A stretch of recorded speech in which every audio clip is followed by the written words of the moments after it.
Yan.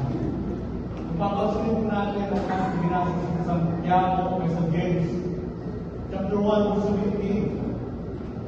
Every good gift and every perfect gift is from above, and comes down from the Father of lights, whom is the way of the shadow of eternity. Sabi sa Tagalog, yung lahat ng mabuti at ganap ay gano'n ay buwan sa Diyos. Ano po ba? Naniniwala ba kayo na ang regalo pag ang Diyos ang nagkaloob sa atin ay mabuti ang tinudulot sa atin? Ano po ba? Hindi nagbibigay si Lord ng kapamakan, hindi nagbibigay si Lord ng takot sa ating puso. Pag si Lord ang nagbigay, kaligtasan ang buhay na walang hanggan. Makapag mo natin ang Diyos sa buhay. Kaya nagbibigay mo natin ang ating tinupag mo natin sa at na ito. First week of month of December 7, 2020 tayo. Pakita mo natin kaya para sa tao ito.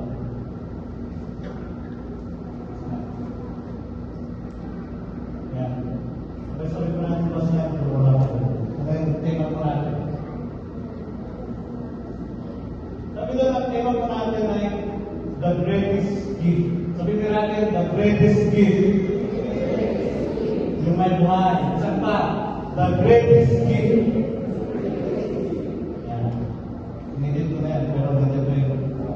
Jesus is the greatest gift of all. Sabi dyan, the greatest gift of all time. Kung minsan, sinasabi sa mga support, good, banda, ay sa basketball ay walang basketball. Jordan, sabi nga, the greatest gift, the greatest of all time. Sa basketball, ay si Jordan, sabi nila. Pero, ang pinaka-best na regalo of all time, habang ikay nabubuhay, ay walang iba, kundi ang ating Panginoon. Ito ba? Kaya sabi nga doon, kahit billions ang pera mo sa bangko, o kaya isang mo, o sandaan sa sakyan mo, sa dosena ng mansion mo, sa libong hektarya ng lupain mo, sa libong baka mo, o mga alaman ng hayop, walang malaya kung wala ng Kristo sa iyong puso. Ano ba? Kaya, pag sinabi yung regalo, ano pong hinihintay natin sa dating monthly? Di ba? Yung bonus. Meron na po bang nakatanggap ng dating monthly ngayon? Wala pa, di ba? Pag Christmas party, anong kadalasan na hinubuli? Di ba yung exchange? Gift. Pag-kasal, anong kadalasan binubuksan pag-uwi ng mga batang kasal? Yung regalo, pag-binyan, anong ilapon sa mga inanak? Yung nakasufre, kaya regalo, pag-birthday gano'n din. Kaya dapat kung mag-birthday tayo, kung walang regalo, walang kain. Bakit gano'n? Ibig sabihin pag regalo ay masaya ka. Kaya minsan, yung ibang regalo hindi nakakatawa. Bakit? Yung pancake, alam mo po ba yung pancake sa Christmas party? Minsan, nilito namin yung Christmas party namin. Kala nila yung bread. Yung pala yung basket below, tapos daspan, dirapon. Kaya ginagawa, hindi na kayo, huwag-huwag, mag-uwi ang kala yung bread. Yung pala, daspan. Hindi kong sabihin, merong regalo na nakakatuwa, merong regalo na nakagsmaya. Speaking of regalo, ay merong regalo. Sino na po dito ang nakatry ng mabigyan ng unexpected blessing, unexpected na regalo? Ito ba? Yung bang pauwi ka na, pero nabulot mo yung pangalan sa rapor. Diba? Washing machine. Diba? Supag ka, hindi mabalo yung regalo. Kaysa ka ba ng bigas? Meron isang kwento, meron isang pastor na kasama ng pamilya. Ito lang kung narinig nila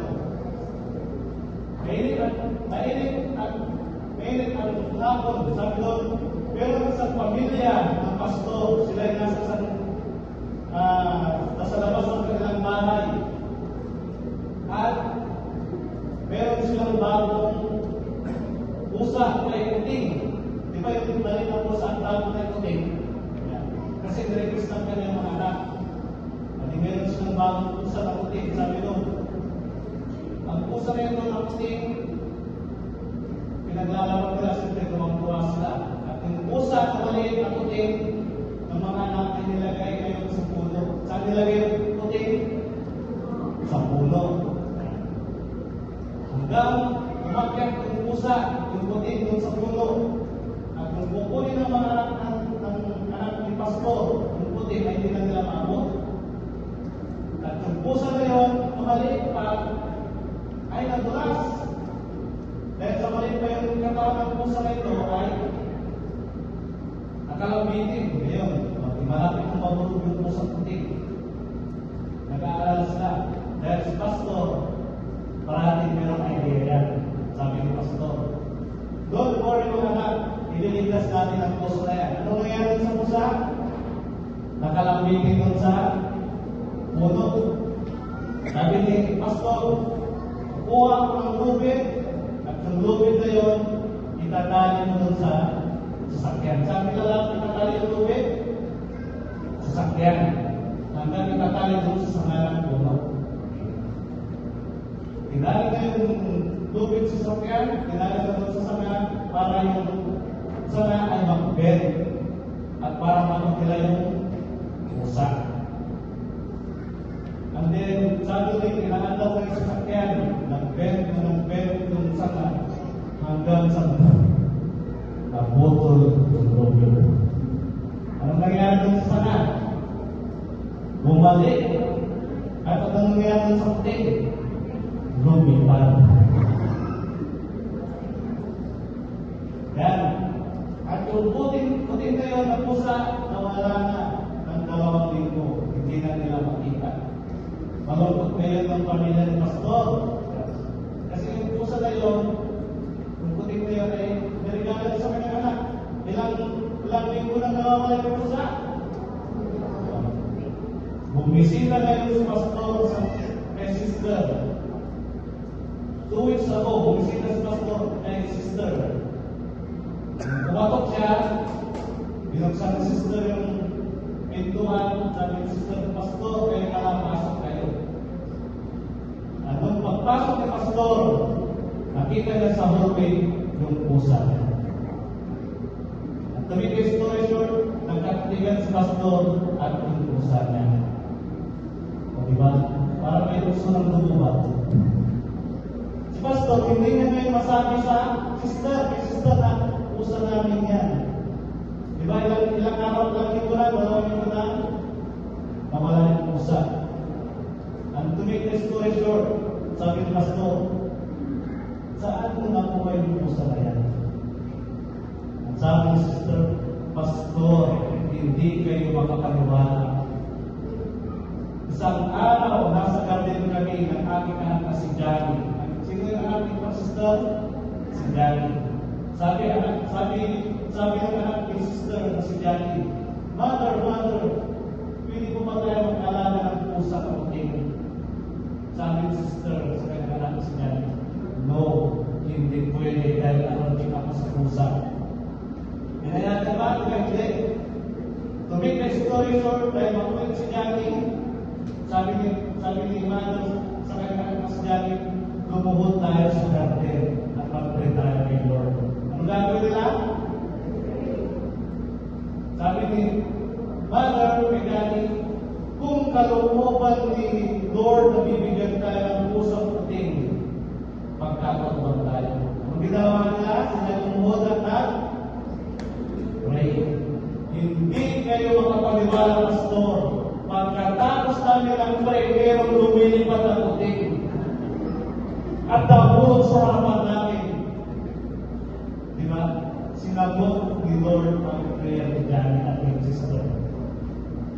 Ibig kong sabihin, minsan, merong blessing binigay na sa'yo si Lord. Pero, merong tayo na pagkakataon na bago-bago ito, Lord. Ibigay mo yung anak, ibigay mo yung anak. Minsan meron unexpected blessing tayo regalo. Hindi din natin inaasahan. Pero minsan ang bilis-bilis mawala. Ibig kong sabihin, meron regalo na instant, meron regalo na ang tagal-tagal mong hinintay, meron kang pinapadalaman ngayon na no, minsan yes, or minsan wait. Ibig kong sabihin, yung mga regalo na yan, dalawag ng Diyos, ay minsan ay dipindi sa ating pangailangan, hindi mo ba? Kaya sabi nga doon, ang kahulugan sa regalo, sabi doon, the gift is something freely given, not earned. Everyone loves gift. Yeah. Birthday, sinabi nga natin na wedding, Christmas. Gusto natin ng gift o regalo. But the greatest gift ever we receive in our lives is Jesus Christ. Kaya sabi nga doon, the greatest gift is of all Jesus Christ, and the greatest gift na parang pinigay sa ating Lord, number one, is absolute. Dahil we didn't ask for a gift, but God give a gift. Sabi doon, but God demonstrates His own love for us in this way. Sabi doon, while we were still sinners, Christ died for us. Sa Romans chapter 5 verse 8. Sabi doon, hindi natin hinihingi or hindi na nagsulit o kaya nagmakaawa, pero kusang binigay ni Lord ang regalo ito. Binigay ng Ama ang the best gift ever sa atin. Ang kanyang anak kasi Iso Kristo. Ano mo ba? Sa Romans chapter 5 verse 8, ngunit ipinadama ng Diyos ang kanyang pag-ibig sa atin kung tayo makasalanan pa. Ibig sabihin, pinadama, binigay ni Lord ang kaysa sa anak ni Jesus, binigay ng Ama ang anak ni Jesus para sa atin. Sa ating kasalanan, sa biglaman, ang mga minanang kasalanan. Unexpected blessing. Do you believe yung mga unexpected na blessing na yan? Pati ang tao, ayaw na ayaw sa iyo ka, kaya gamitin ni Lord para magpalain ka.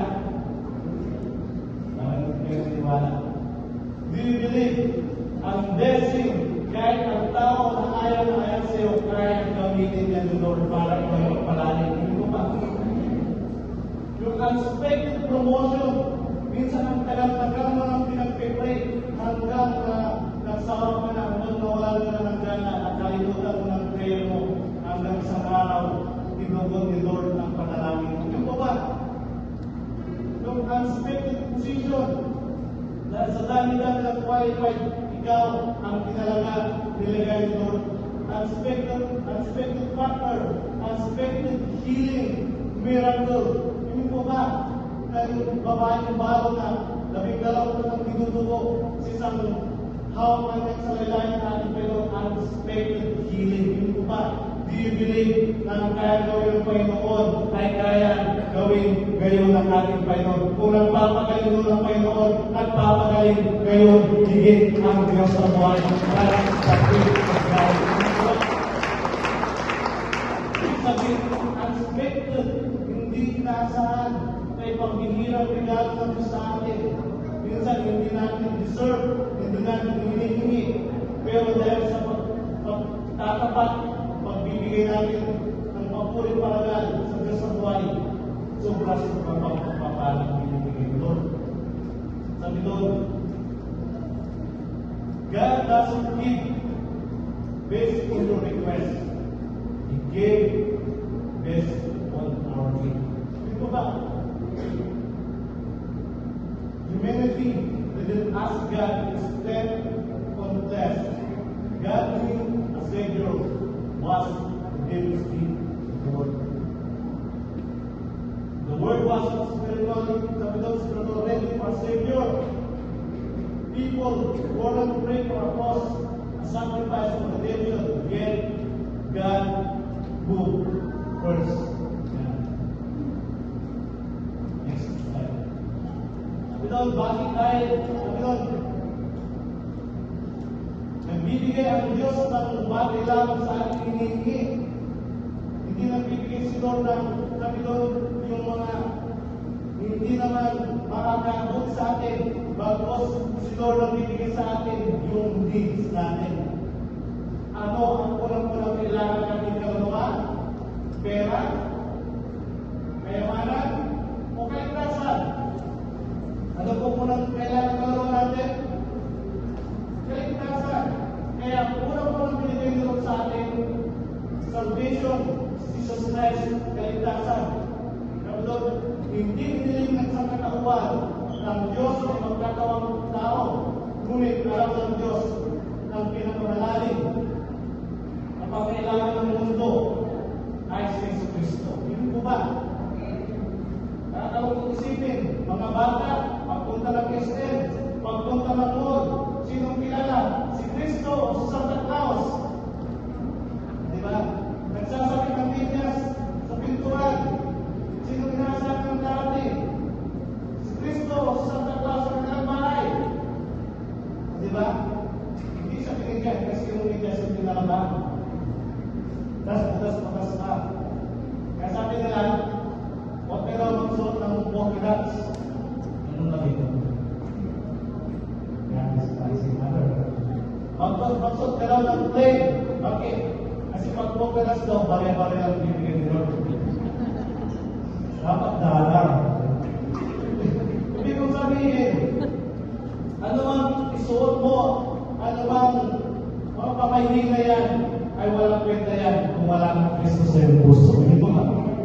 Ang source ng gift, kaligtasan, kasi Kristo lamang. Hindi man bagay sa mundo. Sabi doon, ngunit kumilos pa rin ang Diyos. Siya ang unang umibig sa atin. Siya ang unang nagmahal sa atin. Hindi ba ba? Grace always starts with God. Before we believe, He came first. Before we repent, He came first. Before we love Him, He loved us first. God sees our needs before we do. Sabi doon, parang pinumilipat ko mga lalo. Yan. Mga lalo. God sees our needs before we do. Sabi doon, God provides what we can provide ourselves. Jesus is the gift that changes everything. Ano po ba? Kaya bago pa tayo humingi ng kapatawaran, nakahanda na, meron na nakahanda forgiveness. Bago pa tayo lumapit kay Lord, bago pa tayo umibig kay Lord, ang Diyos ang unang umibig sa atin. That's the best gift of all. Ano po ba? Laging nagsisimula sa Diyos, ang biyaya. Bago pamantay mananampalataya, dumating na siya para sa atin. Bago pamantay magsisi, nakalapit na ang kapatawaran para sa atin. Pero hindi natin pwede gamitan ang grace. Habang ng Diyos para magkaroon ng lisensya, magpatuloy sa kasalanan ng buga. Bago pa natin siya mahalin, siya na ang unang nagpara sa atin. Nakita ng Diyos ang ating pagkailangan bago pa man natin makita. Binigay ng Diyos ang hindi natin kaya ibigay sa ating sarili. It's called salvation, kaligtasan, hindi po ba? Dahil ikaw ay magpabaril sa lupa. Iyalay mo ang buhay mo sa tao, sa mundo, sa Pilipinas. Hindi mo kaya biligas ang sarili mo sa kabayanihan. Dahil si Jesus lamang ang regalo ng magbibigay sa atin ng kaligtasan at buhay walang hanggan. Hindi po ba? The greatest gift is number 1. Ano sabi doon?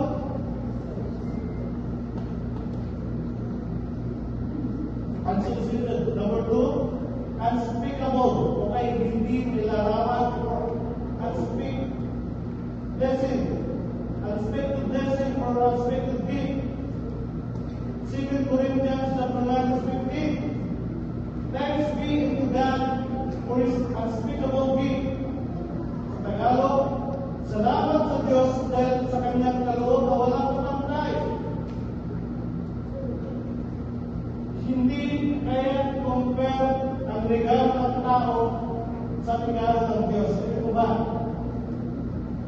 tao ng regalo, minsan napipilitan. Minsan, nagre-reklamo, at ikay may regalo tayo, amount, 100 pesos. Minsan, ginagawa mo 50. Ibig sabihin, minsan, ang regalo mo, hindi ka na tutuwa. Kung galing sa tao, minsan tuwa ka. Pero ang regalo na kaloob na binibigay ng Diyos sa atin ay nakakabot sa atin at nakakabigay ng walang. Psalms 144 verse 3. Lord, what is man that you notice him? Where man that you pay attention to him? Sa Tagalog, O Yahweh, ano nga ba naman ang tao at pinatutunan mo pa siya pansin? Do you believe that God is God even without man? Hindi ko ba? But God without man is nothing. Hindi ko ba? Ang Diyos ay Diyos kahit walang tao. Pero ang tao, kung nawalang Diyos, walang kabuluhan, walang magagawa. Para example, ang isda, kung walang tubig, mamamatay. Hindi ko ba? Ang halaman na walang lupa, mamamatay. Ibig sabihin, mamamatay ang tao spiritually kung siya lalayo sa Diyos. Hindi ko ba? Ibig sabihin, unang-unang mamamatay sa akin ang spiritual, mental, physical. Ibig sabihin, walang magagawa ang tao kung siya lalayo sa Diyos. God, the creator of heaven and earth, give His very best to the brother. Other gift reveals generosity, but this gift reveals the very heart of God. The very heart of God today. Heaven offer you the unspeakable gift. Jesus Christ, Savior, Redeemer. Kapitol, binigyan ni Lord ng Ama, Kristo, para maging Savior natin, para maging healer natin, para maging Redeemer natin. But your part, simple. Kapitol, just to receive Him, receive Him. Your life will never, ever be the same again. Ito ba? Dahil ang buhay na may Kristo ay may kakuntintuhan, may kasapatan sa kanyang puso. Hindi po ba? Ulitin natin. Ang buhay na may Kristo ay may kasapatan sa kanyang puso. Hindi po ba? Kaya minsan ang tao, ang dami-daming nanganap. Meron ng bagong gadget, iPhone 20, bansa. Meron ng bagong sapatos, bagong damit, bagong sakyan, bagong bahay. Pero meron pa rin ang hinahanap sa kanyang puso. Yun pala, as Christian, pag-ibig that the deepest need of our heart is not anything but only Jesus Christ alone. Hindi ko ba? Si Kristo lamang ang makakapulo ng ating pangailangan sa ating puso. Walang ibang gamit kaya ang makakailangan. Only Jesus Christ alone. Ang Diyos ang may lalang ng langit ng lupa. Ibinigay ang kanyang sabilang pinakamainang na regalo para sa atin. Pinakita ng ibang mga kaloob ng kanyang sandalo sa lupa. Ngunit ang kaloob ay nagpapayag ng pinakakaloob ng puso ng Diyos. Ngayon, inaalok na sa iyo. Pinon ang kanyang anak si Kristo upang ikay ligtas, matubos, gumaling. Pinon, tanging question lamang, are you willing to accept the Lord Jesus Christ as Lord and personal Savior and Lord? Amen po ba? Through Jesus Christ, we receive the Lord. Facing the word that will hope in darkness life, forgiveness for your sins, we cannot erase. Yung forgiveness that we cannot erase, binigyan tayo, Lord, ng forgiveness, joy, and transcend circumstances, at sabi doon, talang binigyan ka ng eternal life na ikaw ay maliligtas sa kanyang kapamakan sa pamamagitan ni Kristo. Natatanong natin ang kapayapaan dahil magulo ang mundo, pag-asa, liwanag dahil nasa kadiliman ka, dahil ang Diyos ay liwanag, kapatawaran dahil ikaw ang pinakamasalanan tao sa mundo. Ang Diyos ay nandang kapamaran. Ito ba? Kaya burahin ni Lord ano bang pas na nagawa mo? Kaya burahin ni Lord ano bang kapalpakan, kasalanan na ginawa mo? Pero huwag ka lang magpatuloy sa mga kasalanan. Sabi doon, at kapalit doon, buhay na walang hanggan. Sa Luke chapter 2, verse 10 to 11, but the angel said to them, do not be afraid. I bring you good news that will cause great joy to all the people. Verse 11, today, in the town of David, a Savior has been born to you. He is the Messiah, the Lord. Ngunit sinabi sa kanilang pamangkin, huwag kayo matakot. Ako'y may dalang magandang balita para sa inyo. Kung magdudulot ng malaking kagalakan sa lahat ng tao. Sinilang sa inyo ngayon sa bayan ni David, ang tagapagligtas ang Kristo. Hindi ko ba? Receive Him. You don't open your heart to Savior. Rejoice in Him. Give thanks for the perfect gift. It's Jesus Christ. Share Him. Tell to others about the gift. Go tell to the mountain. Thanks be to God for His unspeakable gift. The Christmas of God, don't just celebrate a story. Celebrate the gift that is still freely available. Yun po ba? Huwag mo lang alalahanin ang kwento sa nangyari sa Christmas. Bagos alalahanin mo na nagbigay ng kagalakan at kapatawaran. Walang iba kung si Kristo. The greatest gift of all, number one, Hansen said that hindi hiningi, we didn't ask but for the gift that binigay Lord. Number two, unspeakable, unexpected blessing, hindi may larawan, hindi inaasahan. And number three, the greatest gift of all, unlimited gift. May walang limitasyon, walang hanggan, pag-ibig na regalo. Ano ba?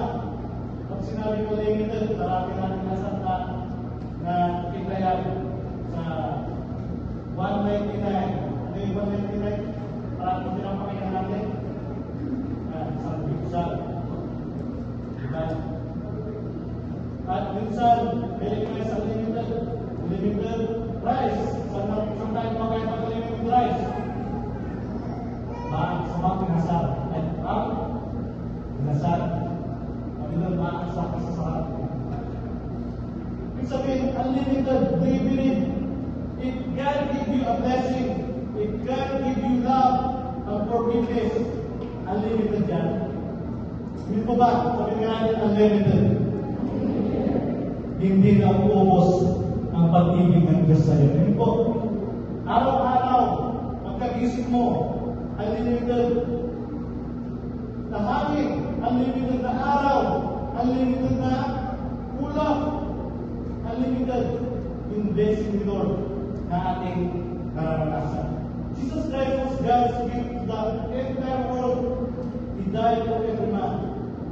Ang alam na natin yan, sa parati natin favorite verse, sa John 3 verse 16, pag tayo nangangaral, for God so loved the world that He gave His only begotten Son, that whoever believeth in Him should not perish but have everlasting life.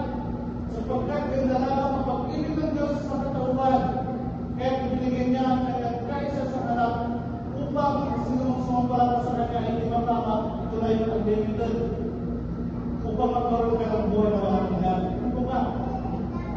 Yung grace ng Panginoon, unlimited na yan, unlimited yan.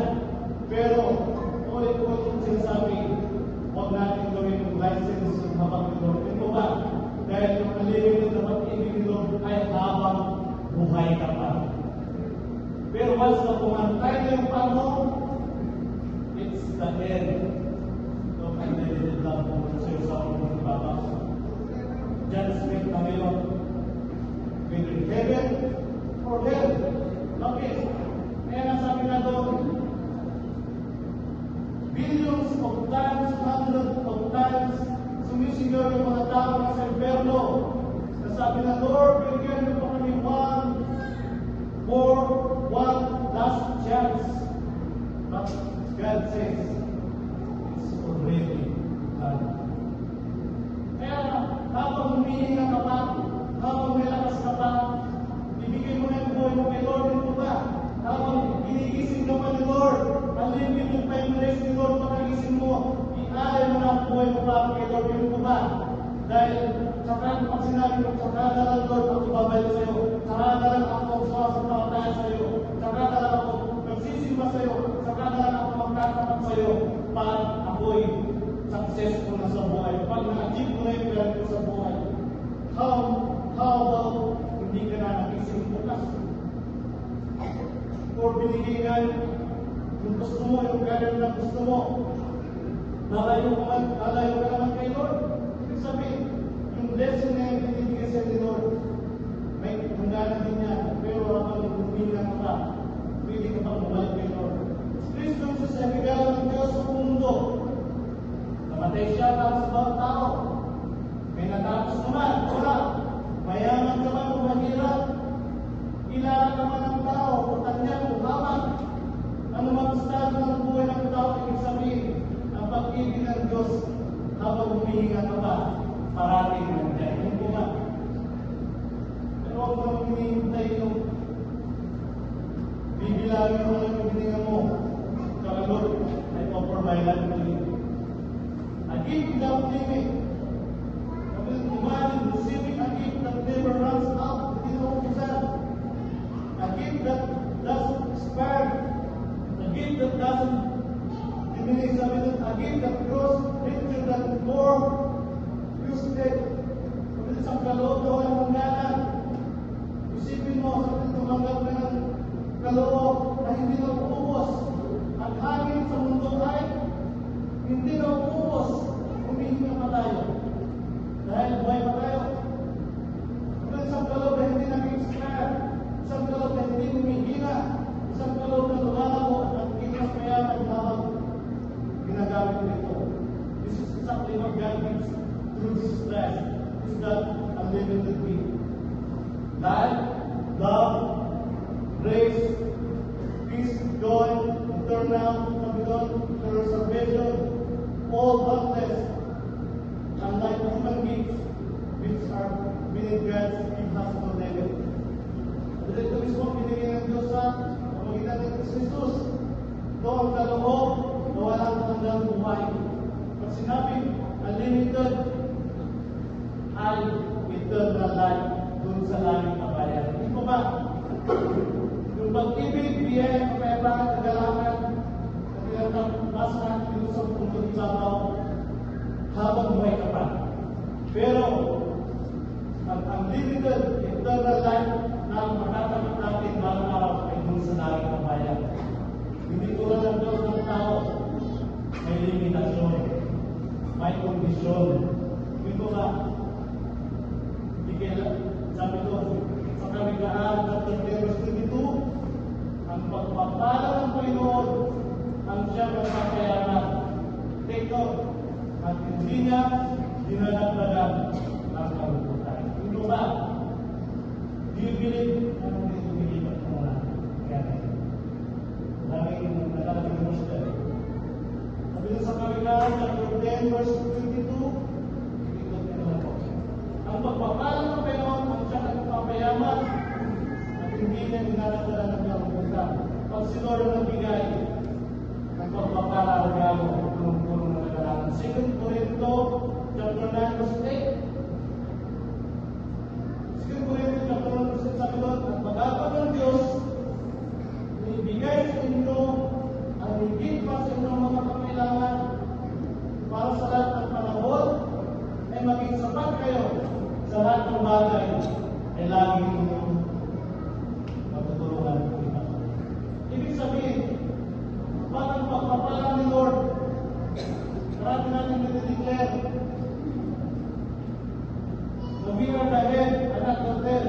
We are highly favored.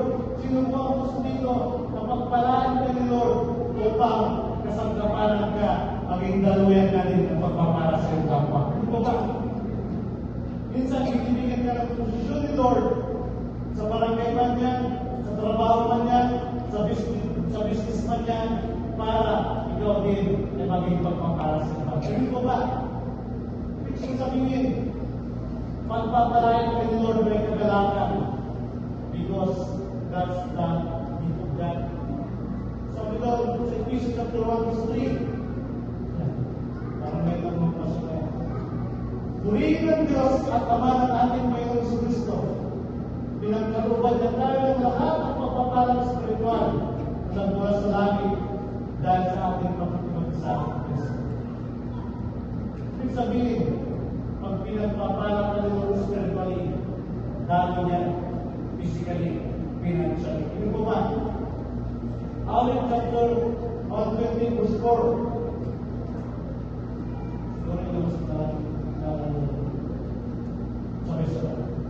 Ang sino man, kung siya ay buong pusong susundin, buhay niya ay umulan at laging magpapalain. Ano po ba? Kasi Lord, hindi against si Lord sa kayamanan, hindi against si Lord sa blessings, at yung daming higit na hindi against si Lord sa kayamanan. Ibig kong sabihin, the more na sinusunod ka kay Lord, minsan yung hindi mo deserve na pagpapala ang saan ibibigay sa iyo, Lord. Dilibre na paglalugod si Lord sa iyo at pagpapala ang nahabol sa iyo. Pagkalugod si Lord sa iyo, ang posisyon ang maghahanap sa iyo. Pagkalugod si Lord sa iyo, ang promosyon ang nahabol sa iyo. Pagkalugod si Lord sa iyo, ang kagalingan ang matapos sa iyo. Para magpatunayan ng Diyos sa buhay.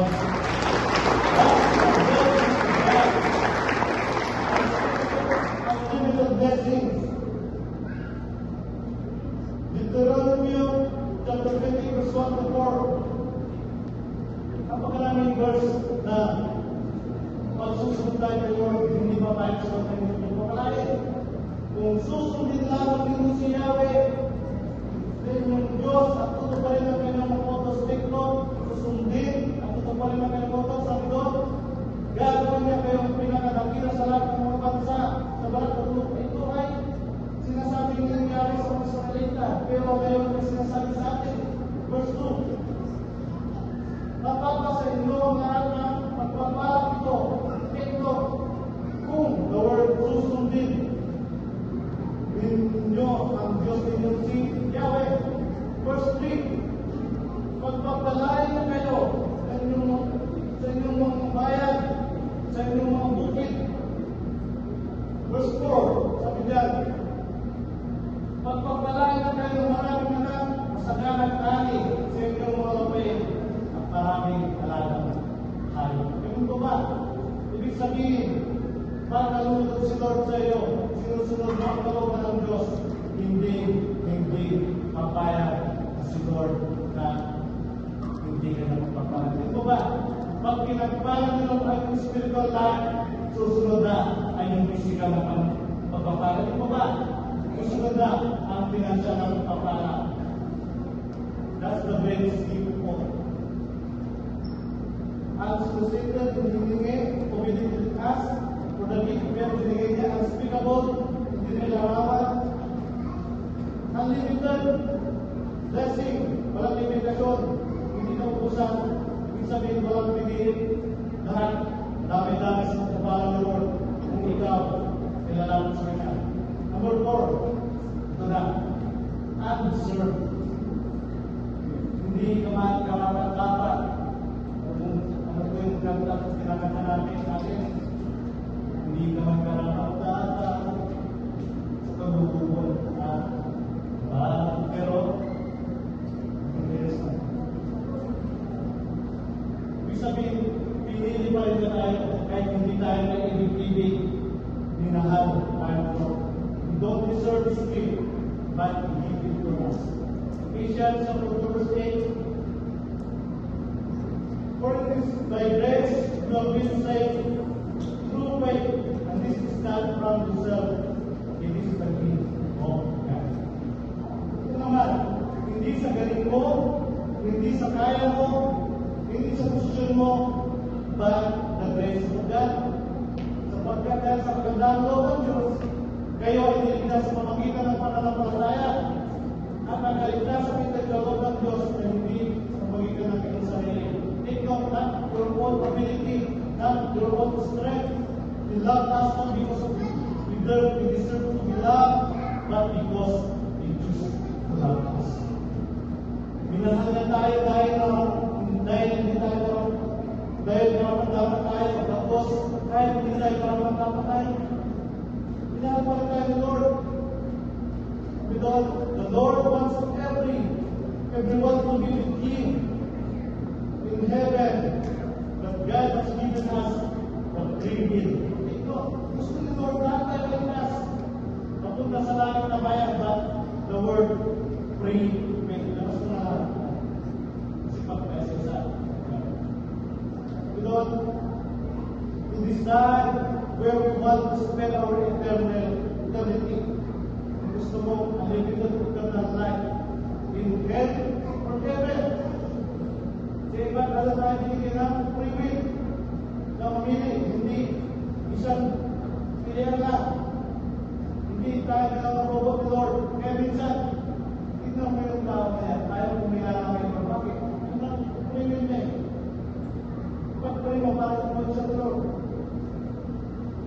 Jesus chose to be tortured and died for us. He took the penalty for our sins and bore our death himself. Bakit?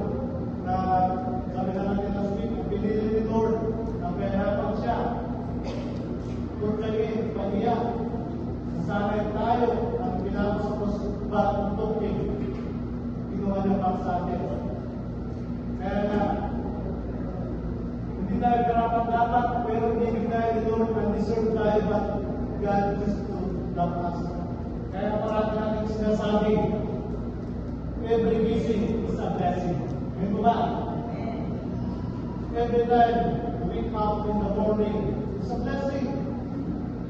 Even though we don't deserve the singing pa ni Lord, we still pa ni Lord po natin, pero still pa ni Lord, bakit? Binibigyan pa tayo ng opportunity na pakanatan po natin yan. Masahin natin, waking up every morning is a blessing. Never take it for granted. Meaning at last today, until the day. So you can open your eyes, breathe and stand where you feel, you're ready to carry again, greater than nothing. So stop wasting your energy, counting things that didn't work out. Instead, thank God for the gift of life, because only the living can praise, only the living can try again, and only the living can win tomorrow. Life itself is proof of hope. Ito ba? Ito naman. Kaya na, kahit hindi pa tayo ang dapat ini-extend pa ni Lord ang buhay natin. Kahit minsan, yung iba, initin lang yung buhay nila. Kaya minsan, isang stay mo yung isang kabataan. Sa'yo ng drugs, bibinda ng drugs, umiinom, hanggang sila kapatay ng tao, at siya'y kinulong sa kulungan. Hanggang siya nasitin siya ng panahon buhay. At sabi niya, wala nang kwenta ang buhay ko, kaya gusto niyang pinili ang buhay niya. Siya naglaslas doon sa bilong pero nakita siya, ay sulong sa kita. Buhay pa. Hanggang isang araw, mayroong mga naral, mga pangaral sa bilangguan. Si Pastor nangaral sa bilangguan. At doon niya nakilala si Kristo. Sabi niya, ay ko lang mabuhay. Bakit ganito ang nangyari sa buhay ko? Ganito ba niya? At ako'y nagpulong pa. Minsan ginagamit ni Lord ang mga sitwasyon na yan para ikaw ay nakatuwin. Ganito ba? In special break, buti ka tayo mo na kailangan ng guro para makilala si Lord. Minsan, di ba, nanood na ng TV, makilala ni si Lord. Nanood na si Lord. Yung iba naman, nakikinig lang ng kanta. Then sings my soul, my Savior God. How great thou art, how great thou art. Sabi ako tatalay. Sabi ka, siya isang Muslim. Sino ba yung Jesus Christ yan? Naniniwala ka ba na ginigising ka pa ni Lord dahil naglalapaswag sa iyo gusto sa iyo? Parapan ka na sa iyo.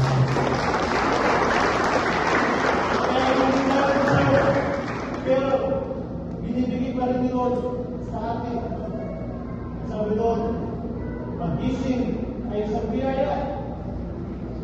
Huwag itong pagbabahala. Sabi natin marami ang mga tao nagpaplano sa araw na ito.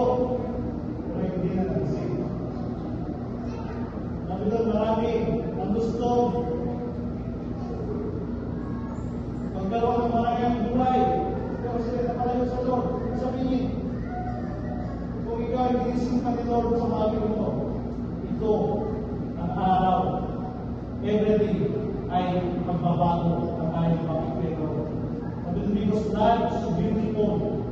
One day, 1 hour, 1 week, 1 minute will never come again. Ito naman, lumipas ang araw, lumipas ang isang oras, lumipas ang isang minuto, isang segundo, hindi na may babalik. Every moment is a gift that won't return. So why question on words and problems? Kaya kung ikaw humingi ka buhay pa, ngayon, huwag mo na pupulin ang pinanhihiyan mo. Sa kakaisip, problema, pupulin mo ang lakas mo upang magbigay mapunin para lang sa Diyos ang buhay mo ba? Sabi doon, let go of stress and fears and the overthinking. Instead, focus on the beauty around you. The small joys that makes life worth living. Sabi doon, problem always be there. But happiness is a choice if you can choose Jesus Christ every day of your life. Yan po ba? Naniniwala ba kayo ang pinakamasayang tao na nabubuhay sa mundo ay hindi milyonaryo? Magpos ang pinakamasayang tao na nabubuhay sa mundo ay may Kristo sa kanyang gusto. Para pagparaan ng Kristo. Kaya kung saan yung sir, hindi pa rin tayo bigyan sa iba ng regalo ng Diyos. Na-extend pa rin ang ating buhay. That's the gift of God. Hindi natin isa napapansin.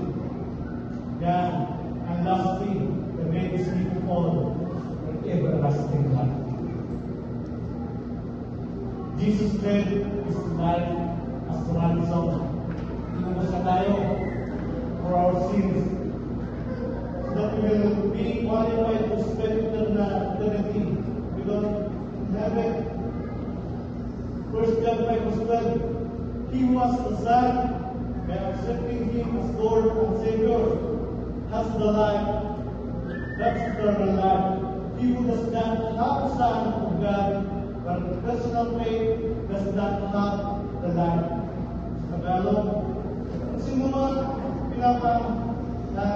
pinapanahanan ng anak ng Diyos na mayroon ng buhay na walang hanggan. Ngunit, hindi pinapanahanan ng anak ng Diyos ay hindi makakaranas ng buhay na walang hanggan. Kaya ang dalawa naman, accept Jesus Christ, personal Lord and Savior ng buhay mo, at habang ikaw ng buhay, huminga, magpatuloy ka sa pananampalataya ni Lord. Eternal life is waiting for you. Refuse Jesus Christ, reject the Word of God, eternal death, eternal punishment is waiting. With Jesus Christ. Heaven, sabi doon, prepare place for ito. And heaven now, I prepare place for a prepared people. Ito naman, hindi ka pwedeng pumasok sa kalangitan kung hindi prepare ang puso mo. Heaven is a place of beauty, joy, resurrection and reunion. Hindi po ba? Inihanda ang lugar ng langit. Ang gintulan ay nalalakaran natin sa mga taong handa sa kanilang pananampalataya. Hindi ba? Any moment ay darating si Lord. Dalawang ang tingin natin. Kamatayan or pagdating ni Lord. Ang langit ay sa lugar ng kagandahan, kagalakan, magpapanumbalik, magiging perfecto ang muling pagsasama. Reunion. Binibilig na kung sino-sino ka na ngayon, pagdating mo sa langit na bayan. Kung ngayon ay pumunti na yung ngipin mo, pagpunta natin sa langit na bayan, sabi nga ni Pastor Joel, hindi na puskis ang ngipin mo.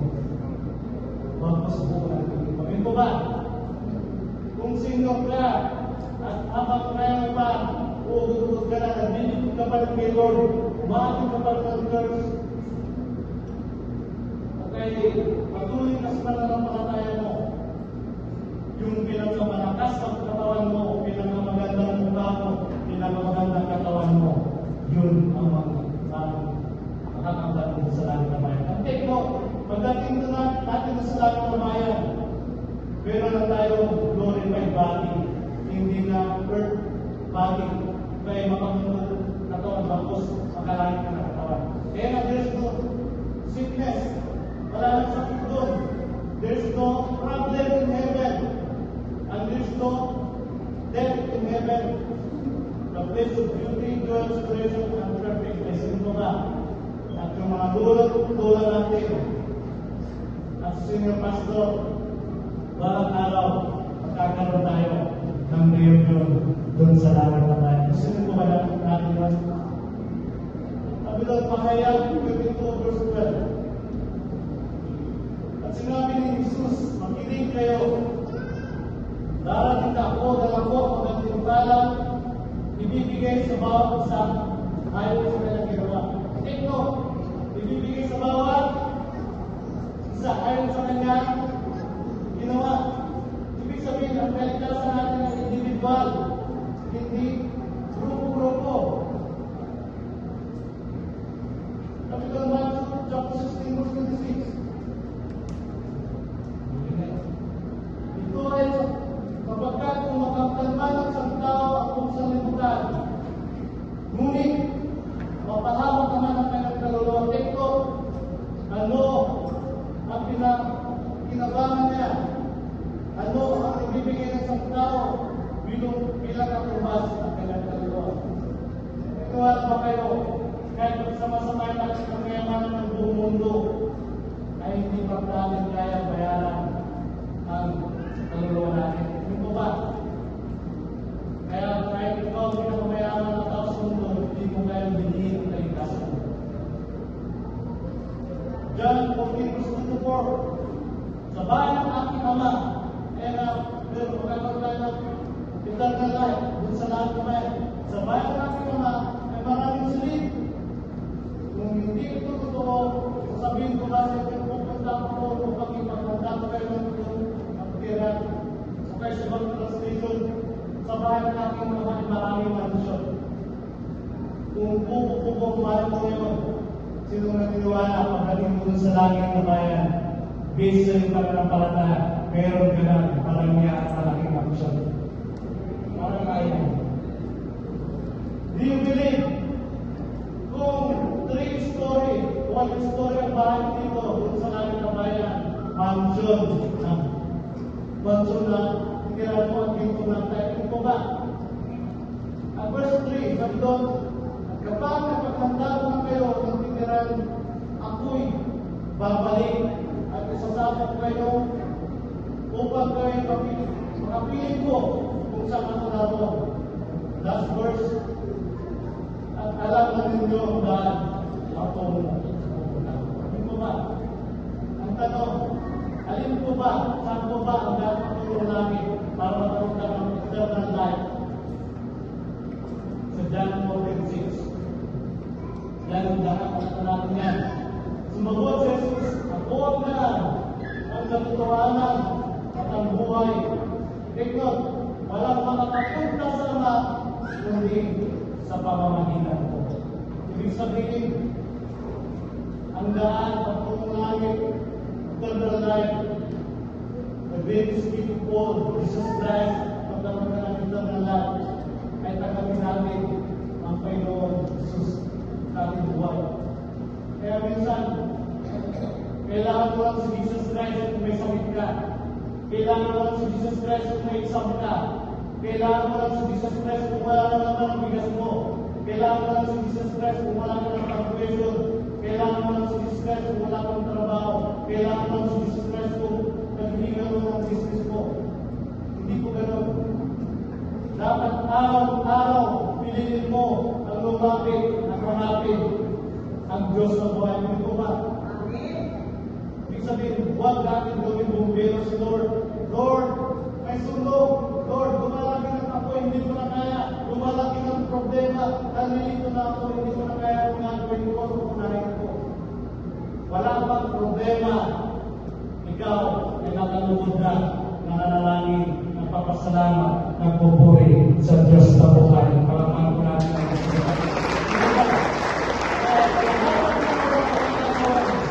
Yan ang regalo, binigay sa ating mundo, gamitin natin. Ito ba?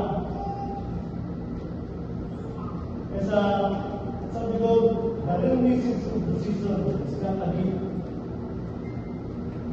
Hindi lang tayo nakapokus sa regalo ng tao. That we give to each other, rather sabi ko, it's a reminder of a gift that God has given to us. Ang tunay na mensahe ng Pascual ay hindi regalo ng tao, bagkos yung binigay na regalo ng Diyos sa atin, Diyos na sa atin, si Jesus Christ. Kaya sabi doon, sa halip ito ay paalala sa totoo na binigay ng Diyos para sa atin. That's the greatest gift of all time. May po tayo lahat.